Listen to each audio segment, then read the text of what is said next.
Hey Well, everybody, it's South Pacific Muscle Nation. Great to have you all back, and what a pumped and exciting and unique event tonight's one's going to be. So somebody I've known for 17 odd years or so, and has certainly been around the traps within the bodybuilding circles within New Zealand. And if you don't know her, well then do a bit of research, as they say, because I think everybody knows Raechelle. So this is Raechelle Veale, aka Fit Chick.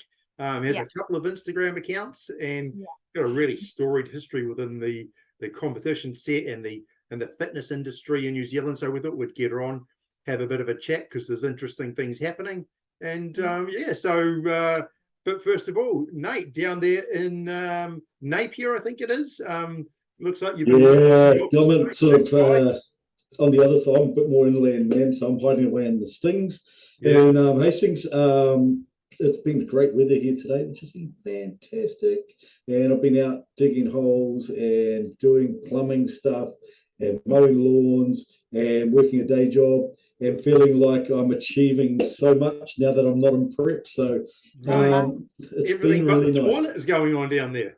Yeah, man, we yep, get a new bathroom coming in, so be really good. But I'm really excited to be here today because I actually wasn't sure that we were going to be on today, and I really wanted to get to know Rochelle. And I have seen a lot of your stuff on social media, but I don't know the backstory. So I thought it'd be really cool if we opened up and handed over to you just to give us a quick summary about you growing up, sports you're into, and how did you sort of fall into the gym lifestyle? Yeah, I think I've been active my whole life. So school, I was definitely in every team you can imagine. Athletics, gymnastics, and from school I went into the performing arts school to study dance. Wow. So definitely my passion was definitely sports, recreation, and dance. Leaving performing arts school after 2 years, I studied there at the Bay of Plenty Academy of Performing Arts. I went into the gym industry. So not only was I in the gym industry, but I've done gymnastics and cheerleading. I cheerlead for the Auckland Blues for a few years when they were at the top of their game. Oh, Nice. there we are. Yee-hee. Yeah, so That's awesome.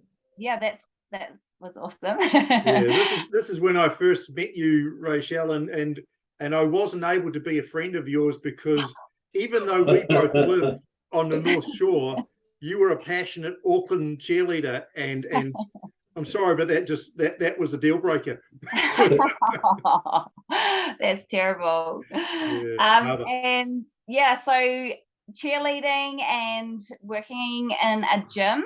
I knew nothing about bodybuilding, and I fell in love with group fitness. So I started teaching Les Ball's classes pretty much full time. And that's when one of the gym instructors at Glenfield Leisure Centre approached me, and she said, "Wow, you could do a bodybuilding competition." And I think I was offended at first because I thought she was saying I was like big and muscly. And I think back then, women who carried muscle, I don't know, it's a lot different now. It's very sexy and to have curves and to have muscles, but back then it was, yeah, it was different. And so she was like, "No, you've got to come to a show and have a look and see what it's like. It's not just all muscles." And so I went to my first, I think it was NABBA. So I went to a NABBA show and I saw the shape What category. what year are we sort of circa Oh my roughly? goodness, Mike, what year would this be? 2005, I know that you did the show down at the Manukau Event Centre. Oh, okay, Yeah, yeah. yeah, Yeah, so it would be back then yeah. when I first stepped into bodybuilding. Yeah, I don't know if that was your Um, first show because you appealed, so you obviously knew what you're doing prep yeah, wise. So yeah, you I didn't might look have novice. yeah, I think my first show was NABBA Bay of Plenty. Oh, okay. And so the idea was to partner up and do pairs, and then do my own one as well. And so I thought I'd jump into shape. I remember turning up to this competition, and I knew I had to perform a routine.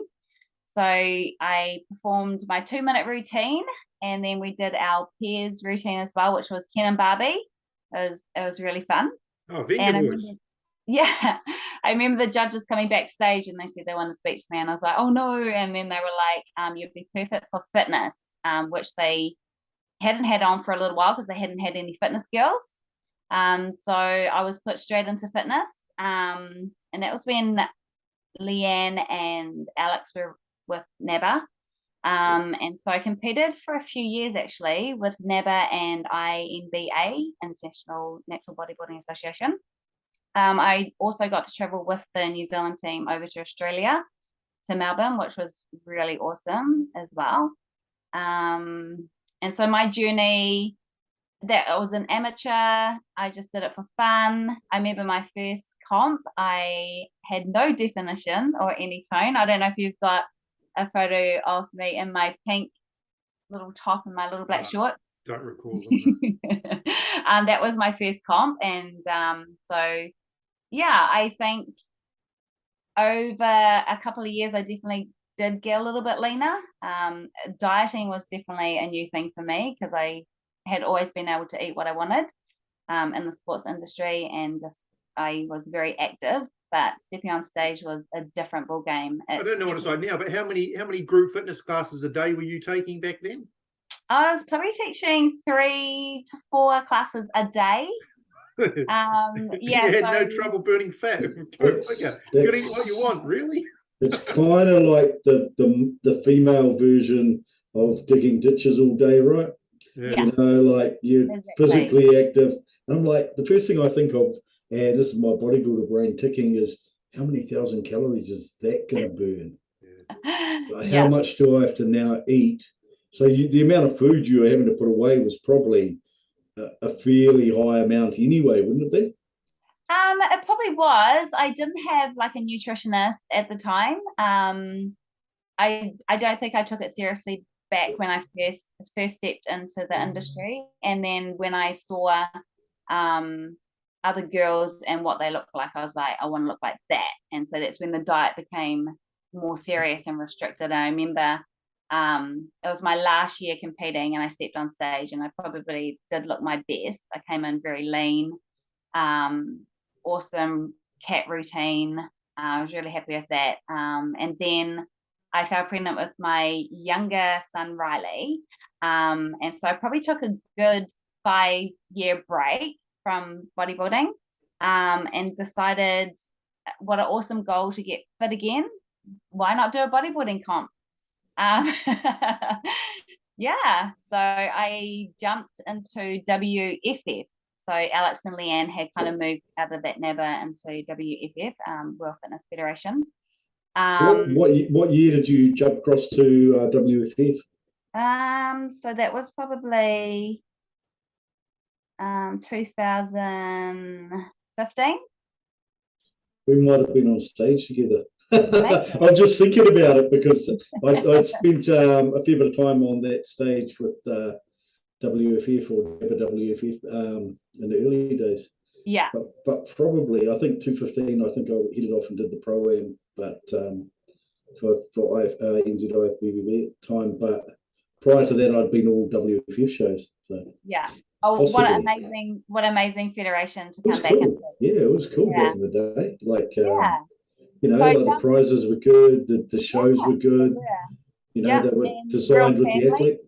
Yeah, it was good. And I think I competed for a good 3 years with them, where I got my pro card. Not a lot of fitness girls in New Zealand. I got to compete overseas at the Karma Classic as a pro and won that show and won money, which was really, really awesome. But it was then when I was like, I'm the type of person, I don't want to step on stage and just be given a trophy. I feel like I wasn't getting pushed because I didn't have the competition. And so that's when I decided I'd make the swap to IFBB.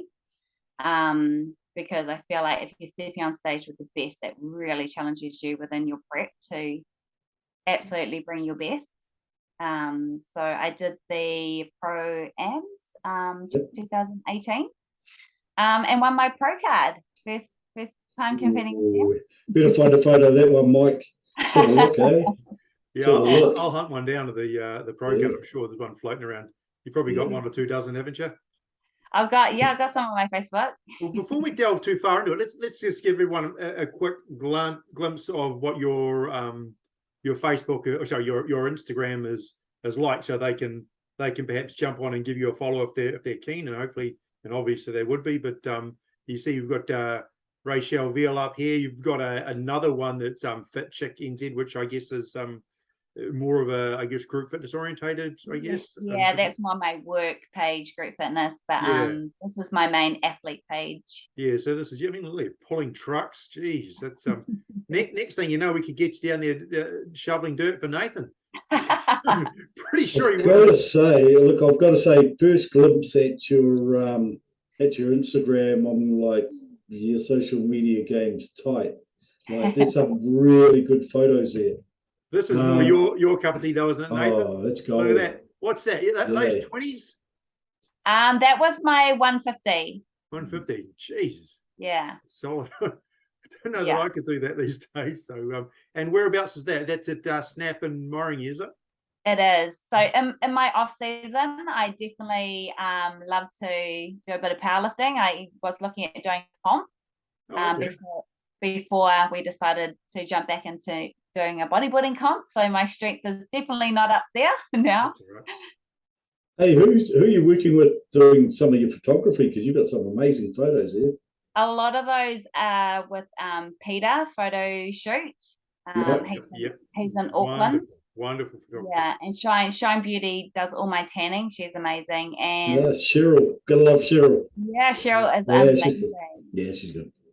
Yeah, and just so we can wave the flag a little bit for you as well. So here you are at Snap, which is co-owned by Brian Jeremy Tavango, relocated around the corner and absolutely pumping. And you're running group fitness there, is it? I'm the group fitness manager, and actually, because Jeremy's my coach, so Jeremy's been my coach for 4 years, 2 of my Arnold preps.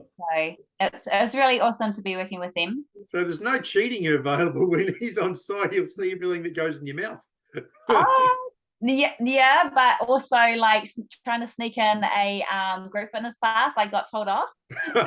Yeah, I took a tour through the other week, a few weeks back, and I went upstairs and saw you in the middle of a class up there. And man, what an amazing setup that was with that whole digital screen behind you, showing everyone's heart rates and whatnot, and yours as well. So those members that want to get competitive can take on the boss.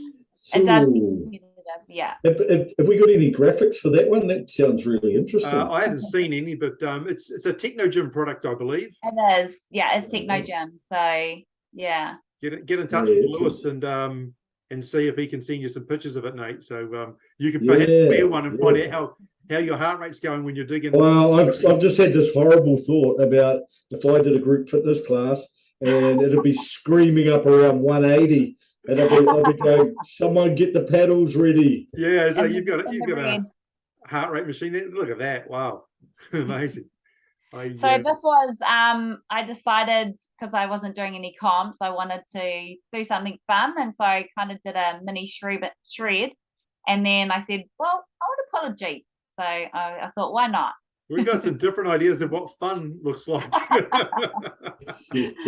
was like, well, I can't step on stage. What can I do? Yeah. Well, speaking of stepping on stage, you don't do it by halves. And so, I mean, look at that. Your background, obviously, in dance. I mean, I was at a Blues Lions game. I think it might have been in 2005, and in the stand watching you do crazy flips and somersaults in front of the, distracting from the game itself. But I mean, I've got to ask, I'm really curious, you're obviously carrying a good quality amount of muscle. You're burning fat. Do you still keep up with your dance, athletic fitness training, or is it just all like riding a bicycle?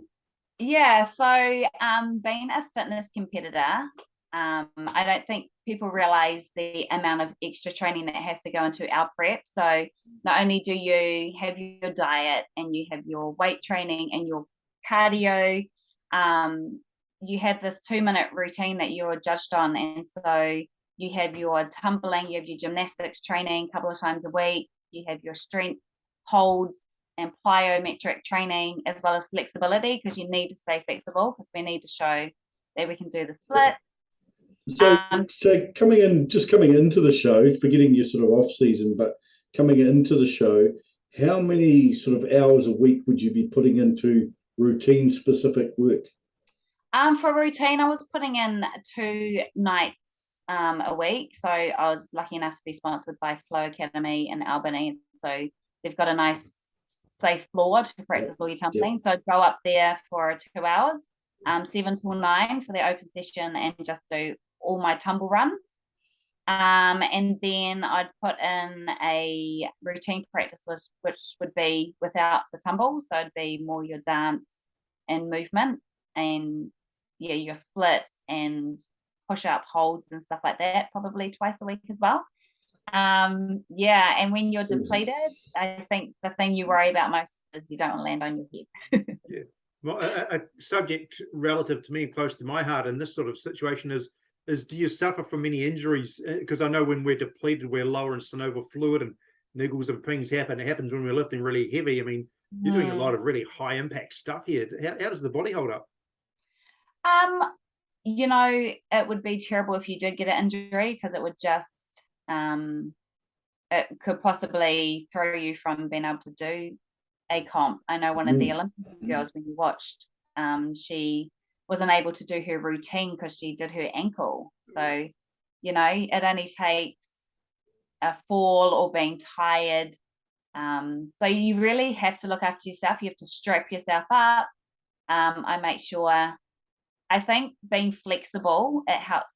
I always get told I have less injuries because I'm flexible, because you have more mobility to move, I guess.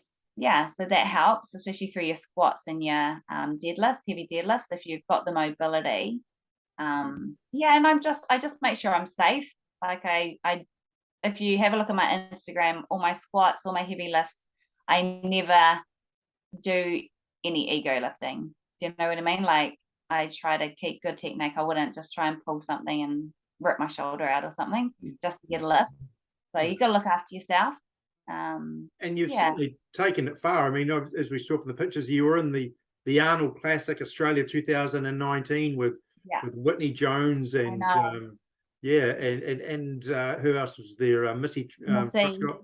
I mean, how was that experience? I know my experience walking back the first time in Melbourne, and let me say the toilet paper was flowing. But how was it for you when you saw them and the names and stripped off? What did they feel like? Honestly, those girls are amazing. Like, I didn't want to be like fangirling, because we had I said to Whitney, oh my gosh, like, because you've looked up to these guys. These have been my role models. Even when I was with WFF, I always aimed to be as good as those girls, because they, to me, were the best in the world. And so to be in the same changing room as them, was amazing. And they're so lovely. Like, I traveled by myself. I had friends that came with me, but when you're backstage, you're on your own. And they just are so welcoming. Raechelle had little gifts for everybody, and they're just this. And she is amazing. Like, I came in really conditioned, and I remember the athlete night where people got to come and meet us. And I had a photo. It wasn't this one, but I had a photo with Whitney, and I remember my coach messaging me and going, I need to pull you out, Ray, because these girls are like massive. I thought her shoulders were going to pop. So they are very, very nice. And that backstage, that's like, they know that you didn't get there by accident. You put in the yards, whether you're top of the tree or you're a rookie first timer.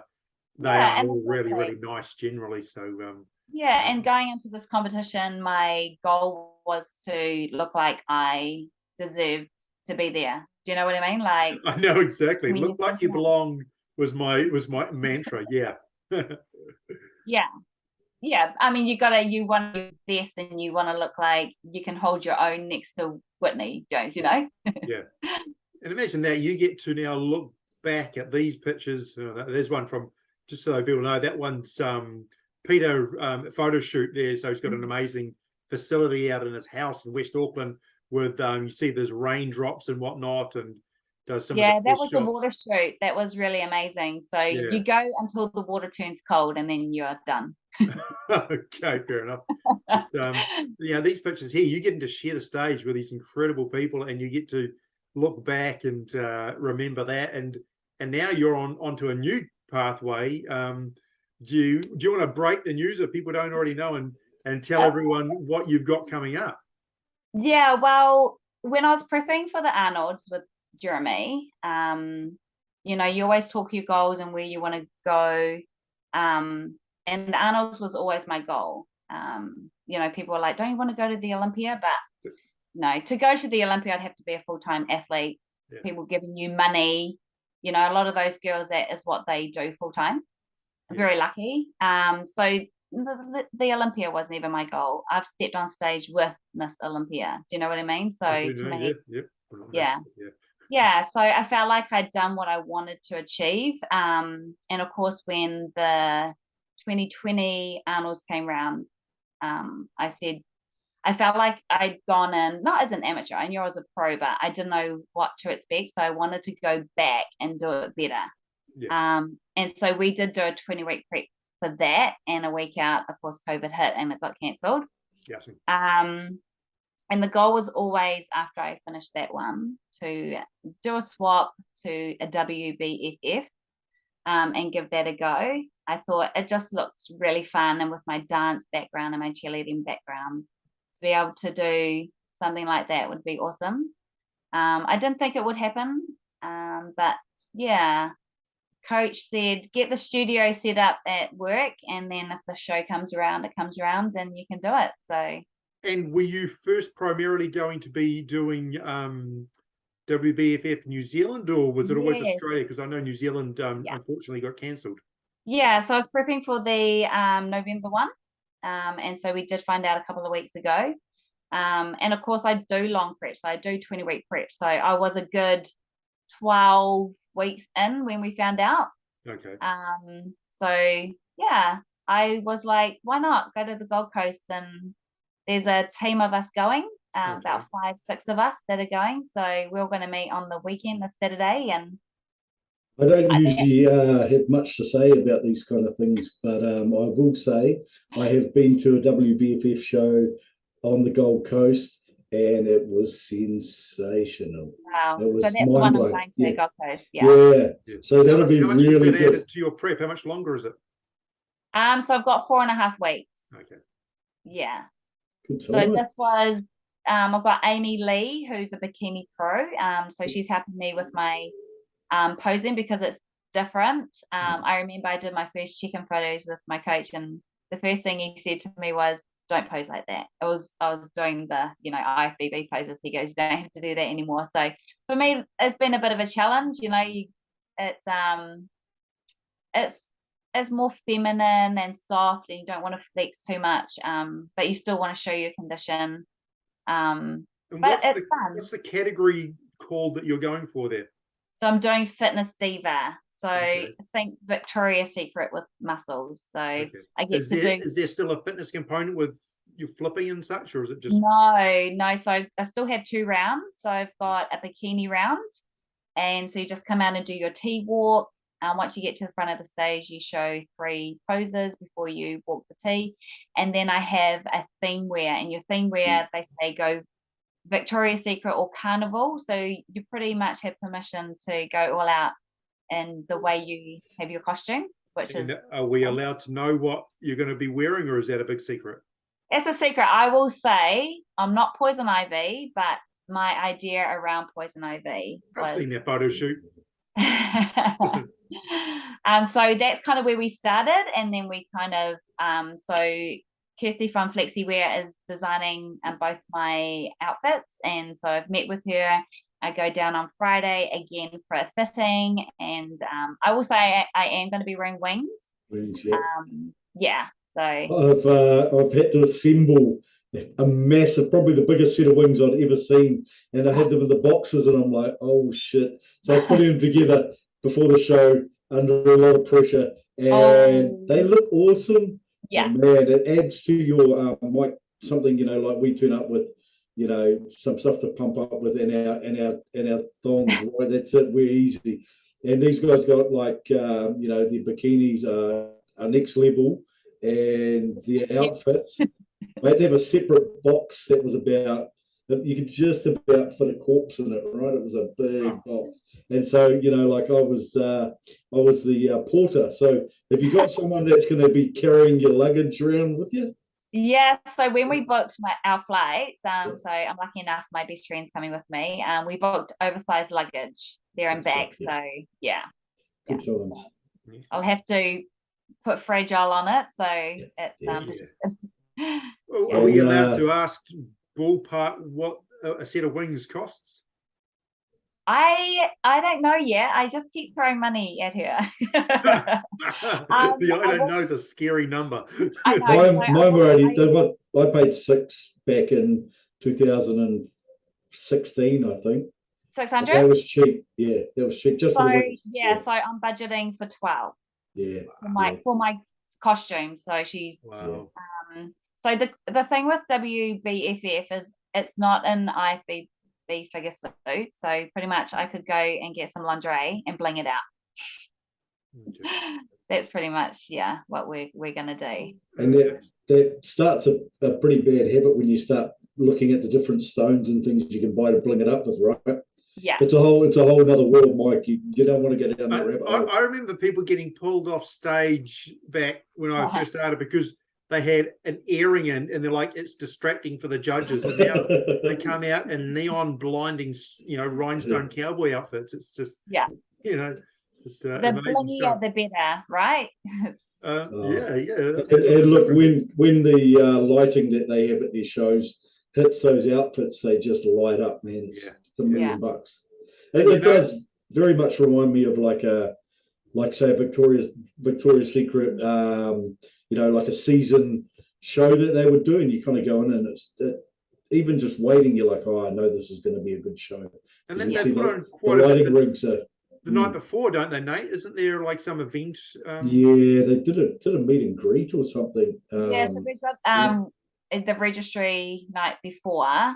So we get all glammed up. We have to girls are in nice dresses and stuff like that. So things do start adding up, but I'm quite lucky. There's girls who have said to me I can borrow their beautiful dresses that they paid lots of money for, so I'm very lucky. The other one I remembered was all with the personalised robes that the girls had. Yes. There were some really cool ones. I'm like, holy shit! For everything, there's an accessory. Yeah. No, it was cool. It was really cool though, and all the pros from that federation were all lined up and they're champions, and you got to meet them and stuff, which was pretty cool. It was. So the Gold Coast show, yes, it's amateur and they've got the pro division as well. So I hear it's a massive show. Feels very Hollywood. It's good. Or Gold Coast, and if you manage to get your third pro card, will you then use that and jet off to Vegas or Cancun or wherever it is that Dan Mazzola's going to these days and doing one of those shows? For me, going into the show, going in as an amateur, in my mind, I just want to have fun. I feel like the fun has been taken out a little bit. And I think you still got to enjoy being on stage. And I'm actually looking forward to not having to flip around. That's huge. The amount of prep that goes into a routine. Like if you watch Whitney perform, that is just hours and hours every single day, on top of everything else. Like you imagine what you boys have to do. The girls for fitness is 10 times. So going into the show, we wouldn't do it. Look, there's a reason there's no men's fitness, because like it's enough we diet and train and we ain't got anything. There's nothing left, man. There's nothing in the tank, right? And so going into this show, it's been different. Just I can focus more on bringing my best condition. I can be tired and not have to worry about going and flipping around. Are you finding that you're actually enjoying the journey and stopping to smell the roses along the way versus that must be nice. That must be nice. Yeah, and as you saw that posing routine, even though like after a session like that where you come out and you feel like if it didn't hurt your back and your calves aren't hurting from wearing those heels, you probably didn't do it right. But it's still it's been fun. Like I still come out of the session with Amy and it's like, that was like fun, Yeah, that was a set of platforms. That was like 1978 all over again. They were you've got to have some experience on the balance beam or something to be able to walk in those things. Well, back when I first competed, when I did NABBA, we weren't given any height restrictions with our shoes. So I did actually have a big pair of heels like that. Actually, I was given them and a lady said she got them from K Road. 100%. I was just going to say that the last pair I bought, I had to go and buy a pair and I was like, well, where do you get them from? And I'm like, go to where the strippers get their shoes. So I'm like, where's that? I don't even know where to buy my own shoes. Yeah. And they were something like 8-inch lifts in that. And I'm like, which is really, it's really looks awesome on stage. But I've got to say, as a 5'9" guy, I'm feeling like a little bit on the smaller side when everyone's looking down on me. And I can't see my bald spot. I never cracked the 6 foot mark. So back when I was bouncing back like 99 at the Rototos down in Takapuna, we got those big, thick, platformy shoes at the time, and I would crack over the 6 foot mark, and they were nice and hard when needed to be. So something, as a bit of an odd segue, you, as we said before, pulling trucks and doing flips, you've got an interesting concept of what fun is, and I pulled up this photo as well. So you stepped in the ring and you've laid some leather on someone's face there by the look of it. Yes, that was my second comp actually. So I had two. I had my first one was with Shane Cameron's and I won that one. Nice. This one I was crazy. Her fighter pulled out 7 days, and they were looking for Boxing Alley. We're looking for a fighter, and someone's like, "You should do it," and I was like, "Oh my goodness, I haven't really trained for it." But I was like, "Why not?" You did it. You took it on 7 days' notice. 7 days, yeah. So I had a guy from Ludus, Rod, who took me on. And I thought that was Rod. Yes. And so basically he got me in. He said, okay, come in, and he got his girls to spar me. They pretty much just punched me around. And I didn't cry or I was okay. He said to me, I think you're okay. Let's do it. So we trained really hard for 7 days for that week. I'd just come off, I think I had kind of come off a prep. So Rod, the thing was, he said, you're not going to diet down for it. I did come in within the weight range. I was a little bit heavier than her, but yeah, you don't want to in 7 days have to drop weight or something like that. You just come in tired and depleted. So yeah. And any thoughts on jumping back in the ring again, or if not, what would be the next adventure that you would take up? So I would love to do a powerlifting comp. I have found a real love for weightlifting with my bodybuilding. If you watch my Instagram, I love deadlifts. It's probably my favorite lift. There's something about being able to lift something heavy off the ground. And I appreciate the fact that you lift conventionally. I mean, it would have been a long, quiet podcast if I heard you were pulling sumo. I don't. Hey, look, I've got to say, look, if you're thinking about doing a powerlifting comp and you get some space in your schedule with what you're trying to achieve with bodybuilding, definitely do it. It's a lot of fun, and it's pretty chill. Like the environment is a lot less tense than bodybuilding. People are generally friendly, willing to help you go to, talk about technique. You learn a bunch of stuff when you're at a comp. And it's a bit less, there's a bit less pressure there, I think. I guess if you're a top lifter, it's a bit different, but even at the nationals and that, I remember, there was the one odd sort of character that didn't want to talk to anyone and had his own squat rack and warmed up with the sunglasses on. Headphones on. But as a general rule, pretty down to earth and a lot of fun, and you meet some good people. So honestly, if you do get a chance, and you want to add to your already extensive resume, throw it in there. You know. Yeah. That's a Yeah, fun. I would like to. As you can imagine, when you're bodybuilding, the two don't go together. No, not safely.